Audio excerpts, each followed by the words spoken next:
রক্তাক্ত ভোটকর্মী আমাদের সৈকত চ্যাটার্জি রক্তাক্ত। আমরা তার মুখ থেকে এবার শুনে নেব যে কি হয়েছে। আপনারা দেখতেই পাচ্ছেন আমরা এখন উপস্থিত রয়েছি রানাঘাট দেবনাথ হাই স্কুলে। সেখানে আমাদের ভোটকর্মী সৈকত চ্যাটার্জি রক্তাক্ত অবস্থায়। তার সঙ্গে কি হয়েছে আমরা জেনে নেব এক এক করে। সৈকত দা, কি হয়েছে? রানাঘাটে দেবনাথ ইনস্টিটিউশনে আমি আমি ট্রেনিং করতে এসেছি। ট্রেনিং শুরুর আগেই এখানে সাদা পর্দায় মমতা ব্যানার্জির অ্যাড দেখাচ্ছে দীঘার মন্দির নিয়ে। আমি অবজেকশন করেছি, আরো আমার অনেক দাদারা ছিলেন, এই যে এই দাদাও অবজেকশন করেছে, আরো অনেক দাদা এখানে ছিলেন, তারা অবজেকশন করেছে। আমরা বলেছি যে এটা নির্বাচনী বিধিভঙ্গ হচ্ছে, নির্বাচনী বিধিভঙ্গ হচ্ছে। আমি আই কার্ড দেখতে চেয়েছি, এটাই আমার অপরাধ।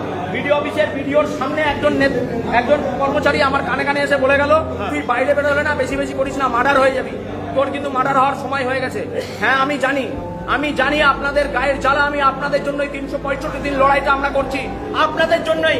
এই বিডিও অফিসের কর্মচারীদের জন্য আমি 11 দিন অনশন করেছিলাম, তাই আজকে আমাকে রক্তাক্ত করা হলো।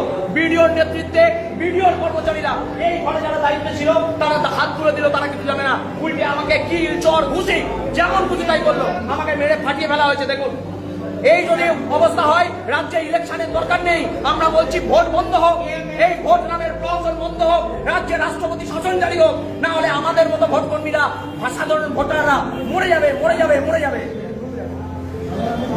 আপনারা দেখতেই পাচ্ছেন যে আমাদের এই সৈকতটা আজ রক্তাক্ত।